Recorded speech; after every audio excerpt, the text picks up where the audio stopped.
Happy new Leo season, dear Astro friends. Leo is on since last night. 12:44 a.m. Pacific Daylight Savings Time is when the sun entered Leo. Start the Leo season this year early because of the leap year, and it will go until August 22nd. So, what's up for this Astro Week starting today? The 22nd, right with Leo, and going until coming Sunday, the 28th of July. First of all, how have you come through the supermoon with Pluto? That was an intense one, wasn't it? Whoa. So, yes, of course, also politically in the States, what a transition the country is going through, what a roller coaster, and so on. I have actually written an article about Mars now freshly in Gemini and the United States, with its own Mars in Gemini and also the now four or three, one being exchanged, candidates for the presidential election in November. You can find that one along with all other Astro articles on my Astro News blog, which I link below. So it's not going to be about the political scene, but about this video, but the Astro weather for the week. But I might do that actually in a separate one. So what's up this week? And let's have a quick review of the full moon as well, of the supermoon. Here's the picture again, as I pointed out last week, and you see in the Astro News article for the full moon. So what's going on with this axis? The sun was at the very last degree of Cancer, the moon at the very last degree of Capricorn before passing by Pluto just a few hours after fullness, and then when it had already entered Aquarius. So a lot of energy here on the Capricorn Aquarius cusp, as well as on the Cancer Leo cusp. But this one, Capricorn Aquarius, had been so much more intense. And let me talk a little bit about that cusp, because it's now activated by Pluto anyway the whole year, and especially since Pluto will go back to Capricorn on September 1st until November 19th. Yay! And then go fully into Aquarius. So what's with that Capricorn Aquarius cusp? Capricorn has to do with structures, with history, with establishment, with hierarchies, with government, with laws, with anything that is solid like a mountain, but also that has built up like a mountain historically. And Pluto in Capricorn, which it leaves finally this November, has been there since 2008, and we've seen a lot of shadow, a lot of processing of old material, of shadow material of Capricorn, which has a lot to do with oppression, control, over dominance, abuse, exploitation, all of the above. Exploitation of the land, of the earth, of humanity, of people, and so on. So it's basically the extreme or the opposite of using time and energy wisely and being respectful with one another and with the earth and with our ancestors. So it has a lot to do with ancestors. Again, as always, I suggest healing like with like it's a homeopathic approach. So we need to strengthen the Capricorn energy in a good way. So that would have to do with feeling supported by the ancestors, offer gratitude, offer a ceremony, and being on the land and being respectful of everything that is given to us. So, and also being resourceful and not spoil and waste and exploit, right? So we want to offer those vibrations into the overall energy field, which can then also help with a greater evolution. Then what's going on the Aquarius side? The Aquarius is about people and it's about community. So you can call that interface from Capricorn Aquarius community building.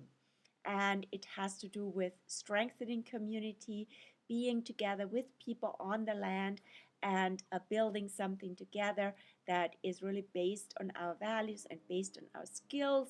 End of Capricorn has a Virgo undertone where everybody comes in with their special skills.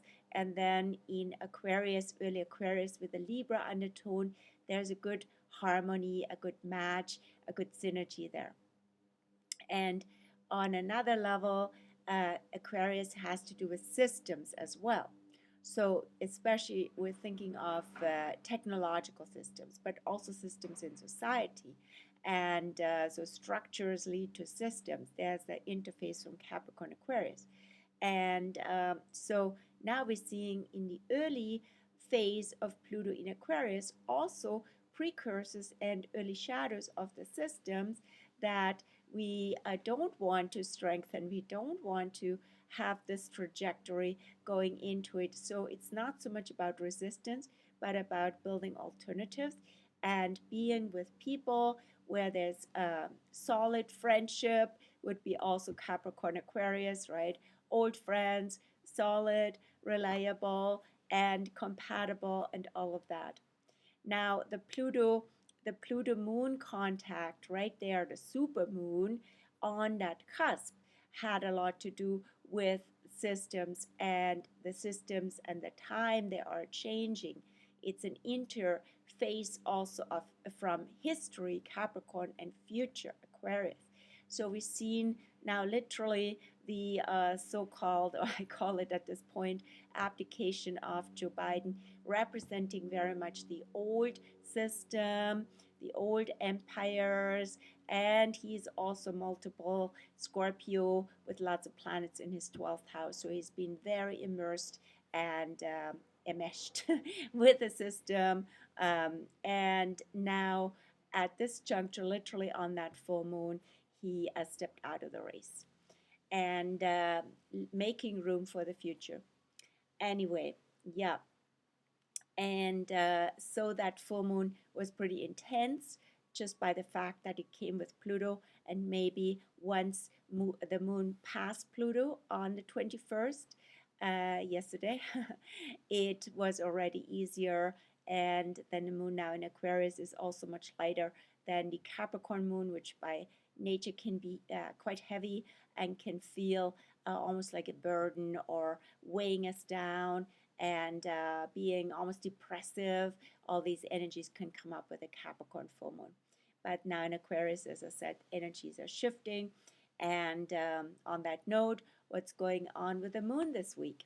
The moon is still in Aquarius today, of course, and tomorrow, the 23rd, until 6:23 a.m. till the morning. So then the moon goes into Pisces, where the moon will meet Saturn. So moon in Aquarius, again, what do we need, right? Typically our needs come up with the moon, and we can nurture those. So the needs in Aquarius have a lot to do with friendship, have to do with community, have to do with freedom, right? So hence also the transition of the moon past Pluto in Aquarius, having a lot to do with freedom and new co-creations for the future, new visions, new collaboration again. And yes, moon in Aquarius going into Pisces. So then there's a watery vibe, which is otherwise not so much there anymore since the sun entered Leo and today. And I talk more about that, right? So now we don't have anything left in Cancer, nor do we have anything in Scorpio at this point, but we have Pisces, Saturn, and Neptune. And the moon will be in Pisces from tomorrow morning on, all day tomorrow, 23rd, and all day 24th, the Wednesday, until Thursday, 7:52 a.m. So that's a transition time typically, Pisces is, and especially since the moon will also be waning and will be meeting Saturn and Neptune.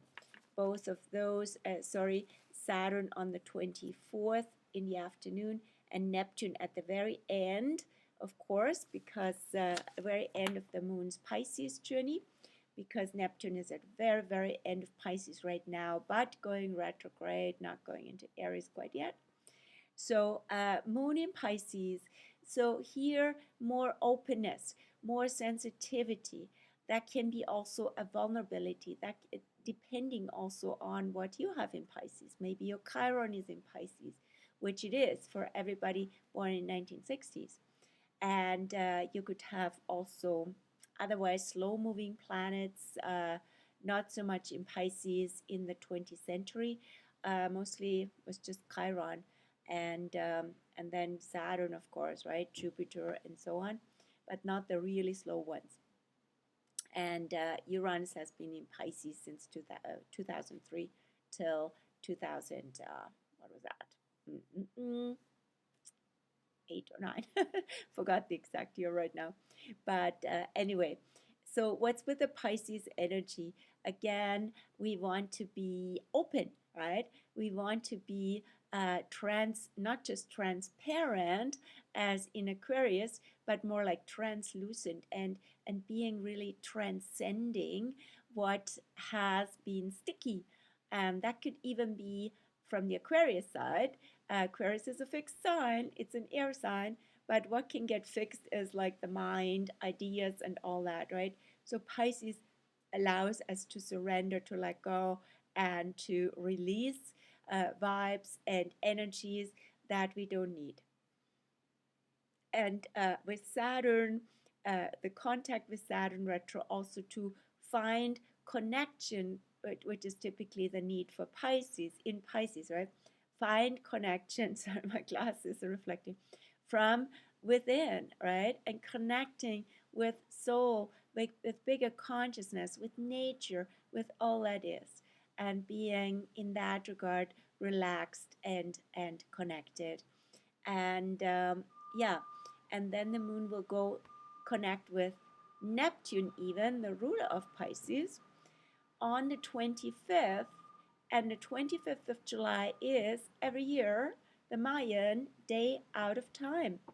So it's the transition day also in the Mayan calendar from the old year to the new year. The old year started as always on the 26th of July last year, 2023, and that was the year of the white wizard. And now we're moving into the year on the 26th of this July, on Friday, we're moving into the year of the blue rhythmic storm. So I'm not a Mayan calendar expert, but I always write an article for that, and I look at synchronicities and connections with the from what I read and what I refer to, connections with the Western astrology. So what's going on with the blue rhythmic storm and the Western? Yeah, okay, we will have Mercury going into pre-retro storm acutely the day after the 27th. And let me backtrack a little bit. Speaking of retro, Mercury will this week enter Virgo. Mercury has been in Leo now since early July and goes into Virgo for the first time because of the retro phase, right? So Mercury goes on the 25th already into Virgo and will be there till August 14th, then back in retro mode to Leo and in forward mode again to Virgo and all the way through Virgo, September 8th to 26th. So in other words, Mercury, as you see here on the full moon chart, it's kind of visual, it's easier, right? Mercury is about to enter Virgo, go into about 4 degrees, then backwards to about 21 degrees of Leo. That will be August 4th, going retro until August 28th. Then forward again, Leo, and then coming out of Leo again, once again into Virgo, September 8th to 26th, all the way through. So this is the retro basically phase, or should I say the cusp basically, that Mercury goes retro on. And it has been already since July 17th in pre-retro shadow. It has been already on that, passing that degree from which it will go forward again eventually. That's called the pre-retro shadow when that happens before the retro phase. So there's already a few foreshadowing events and experiences you might have come across, and more from the Leo side. And what's that about? That is all about love, creativity, self expression, showing our colors, and being seen and loved, right? And so the shadow of the retro phase, meaning there's some adjustment needed for the mind, right? Typically with Mercury retro, is all about the mind needs to be readjusted to not be, run the show, especially in Leo, but actually be just an assistant of the heart and of consciousness, of spirit, of the sun, right? And that's typically what happens with the Mercury retro phase also this year. So Mercury in Leo, where Mercury is actually not well positioned, Mercury is best positioned in Aquarius, right, where the mind can be more attached. With Leo, things are very passionate and things are also very intense, but it's a lot about attention, really, right? And a lot has gotten our attention. A lot of drama has happened, especially in the media and in politics, and all of that attention. And now we're coming over the Sphinx point for the first time as Mercury enters Virgo on Thursday the 25th. And so from all that love and from all that cultivated passion, we're coming to awareness, right? So we're coming literally over the point of self-awareness, being self-aware. So who am I, right? I am a being of love. I am a beautiful soul. Any of that you can affirm, and that is also true for you, right? So come to that, see the practical evidence of that. That would be the Virgo side, right? And do something about it. Virgo says, so what does that mean? How does that translate into my actions, into my ways of also using my skills and being in integrity? Integrity is a big piece for the Sphinx point. It's also an integrity point in a way, right? It's about being in a temple of love, of beauty, and of service, right? So your life, your body, your work is a temple. And from that place, it's a sacred world and a sacred work that we're doing, and everything is aligned with that. That would be the beautiful expression of that. Then, yes, Mercury going into Virgo for the first time, going into storm, right? So Mercury goes into pre-retro storm on Saturday the 27th, before it goes retro on the 4th of August. So typically the storm phase before, especially before, but also after the retro phase, is that framing, right? Is very hot and retro active. So a lot of things are coming up, lots of shifts coming up where we can get sort of derailed and feel like we're out of sorts. Things can be frazzled, and people might, appointments might not work out, and things are shifting, and lots of movements, lots of shuffling. And the question is, what's your mind doing about this, right? What's your response in your mind? Do you get all nervous from the Virgo side? Do you get, what am I doing wrong? Or judging them for not getting things straightened out, and all this kind of stuff, all the inner dialogues that are up for rehearsal. Rehearsal maybe in this case, pre-retro shadow, but eventually adjustment and shifts, right? Because it takes up way too much space, way too much hardware and software space, and we don't need to carry that mental stuff over. So And then back to this week, what else is going on? As I said, for the day out of time, right? The 25th of August, it leads to the Mayan New Year on the 26th. And on that day, on the Mayan New Year day, or actually, sorry, on the day out of time already on the 25th, the moon will go from Pisces that I talked to about before, it will go into Aries and that will be on the 25th at 7:52 a.m. So even though we're in a waning moon phase, but the shift of the moon from Pisces to Aries is always a renewal energy. So there's always an impulse for for approaching things in a new way, and especially emotionally, right? Things can feel much fresher, especially if we have done lots of release with the Pisces moon, right? Then the presence, being alive, being in the present moment, and life is an adventure. All of that is very Aries like, right? And being brave and putting something out, just doing it, and being spontaneous, and all of that, and being in your authenticity, and from the Leo side, in your sovereignty. And the moon will be in Aries also all day, Friday 26th, Maya New Year, and until 10:23 a.m. on Saturday morning. So this is a very cool connection between the moon in Aries towards the weekend, or yeah, Thursday, Friday, and the undertone that the first Leo decanate has, which is also Aries. Yes, the moon, the sun entered Leo, sun entered Leo last night. We're in Leo season and now in the first 10 days.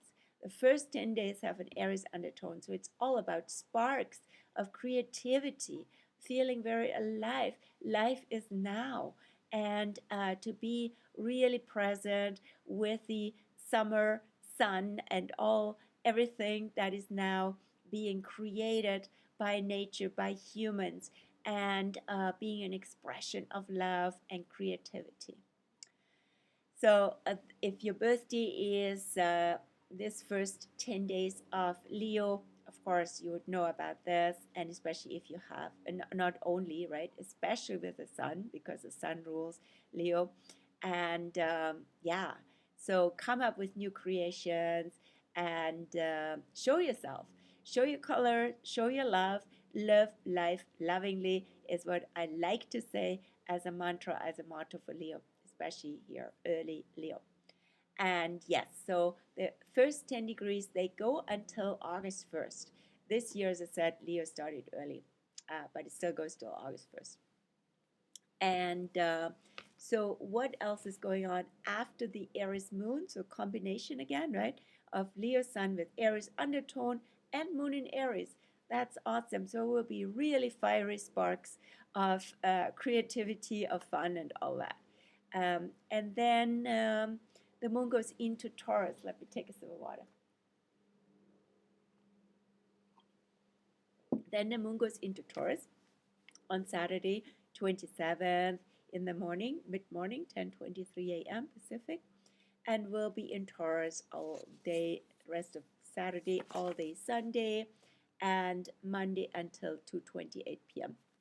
So Taurus energy, of course, is grounding typically by nature, right? So there, all this fiery energy, all this um, aliveness, all these, starts, right, are typical also for Aries, getting things going and initiative. So all of that wants to land with Taurus and want to be grounded too. So it would be beautiful to actually ground in nature, on the earth, especially Taurus moon is where the moon is exalted. Leo sun is where the sun is at home. So it's a beautiful combination, and it will be a half moon, right? So because it's a square between Taurus and Leo. So there's still tension here. And Saturday, nevertheless, a wonderful day for enjoyment, for nature, for good food, and so on. And then and it's about gathering, right? It's about gathering beautiful, yeah, attributes of life. It's living in fully in your senses, right?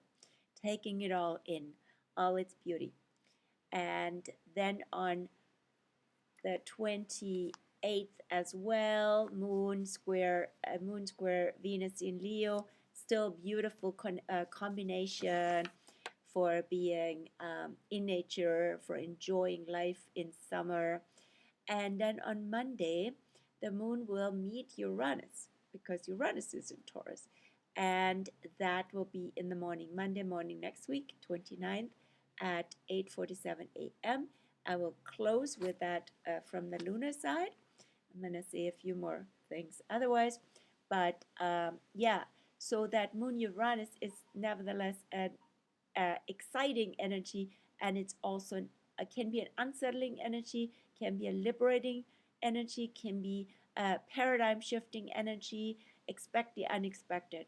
So still getting unattached, right? So getting unstuck, I should say, right, from habits, from certain attachments, right, that we have emotionally, especially, but also physically. And let me just check what else I wanted to share with you today for the astro weather of this week on my little cheat sheet. Mercury. Oh yes, yes, Chiron. So on Friday, the day of the Mayan New Year, will be also the day when Chiron in Aries goes retrograde.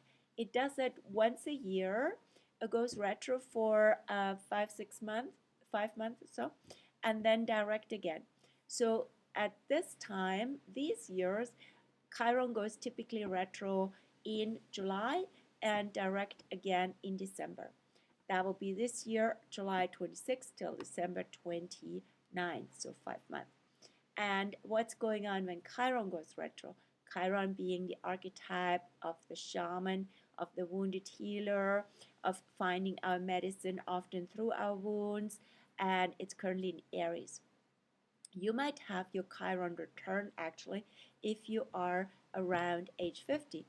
And this is when Chiron comes back to its the same position, so yeah, same position in the zodiac every 50 years. The United States, in fact, have a Chiron return, a fifth Chiron return, since they were found in 1776.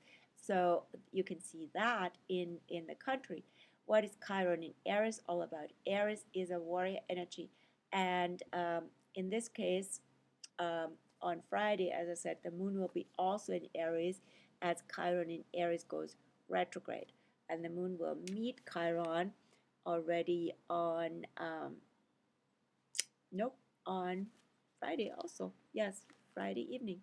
So that will be very apropos this Friday, together with the Maya New Year, apropos Chiron retro and Moon also in Aries. So we're having to do a lot to do with the whole questions around war, and violence, and how does war start? Aries is all about starts, right? Starts in life, also early life experiences can lead us to violence and aggression and division and feeling separate and feeling all alone. All of that can be very apropos Aries, and that can be part of the whole syndrome of the wounded warrior or the wounded soldier and all these things, right? So being in a battlefield, if you have the experience, life is a battlefield, or I'm battling, and all of that is very an Aries energy because it's actually a strong survival instinct. And then we have all the wars going on in the world. So can wars finally be healed? And can we have a new start? Can we move forward into the new era, and not carrying wars and the whole mentality of warfare, not carrying that over? So, of course, currently all these politically motivated wars, in the past it was often religious or territory, and that's still And that also goes along, of course, with financial interests, right? So that's the connection. Religious wars would be more the connections with Pisces into Aries. The connection, the theme around territories and finances would be Aries with Taurus. And that is all of that is activated at this point with slow moving planets in Pisces, Aries, and Taurus. So we need to move out of that and really heal that and start within. And that's also what Chiron retro brings, right? Chiron retro brings us inward and backward, as all retrograde energies, into our inner and old patterns around this theme around aloneness is Chiron, versus Libra would be typically about partnership, and then also battling, fighting, competition is also Aries, and all of that, right? So me against the world, that is an Aries energy.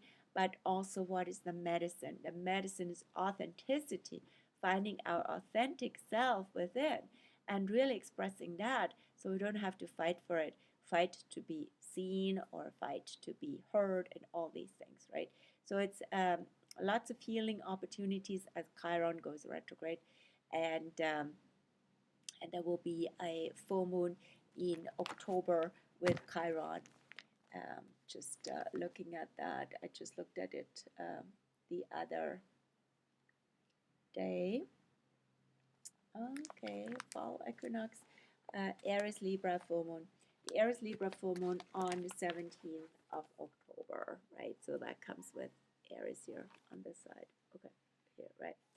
And we're not there yet. I just looked at that because yesterday I also brought Kamala Harris's chart into the blog article for Mars in Gemini and all the candidate contenders. And she was born under a full moon in Libra Aries. So this full moon on the 17th of October, just a few days, 3 days before her birthday, will be super relevant for her. And anyway, yes, so this has been the Astro News of the week, and also I'd like to invite you, wherever you see me, to join the celebrations for the Client Appreciation Month in August. August, I will have the 24th anniversary of my astrology practice, and to celebrate that, I'd like to give everybody, depending on how long they've been my client, substantial discounts on individual sessions. You can find out more about that on my Astro News, on my Facebook astrology page. And there is an event for it, and it starts August 1st and goes throughout the whole month of August. So I look forward to seeing you again there in an individual session. Maybe we haven't seen each other in a long time, but also new clients are always welcome. Have a beautiful week, and celebrate Leo and the Mayan New Year. Bye.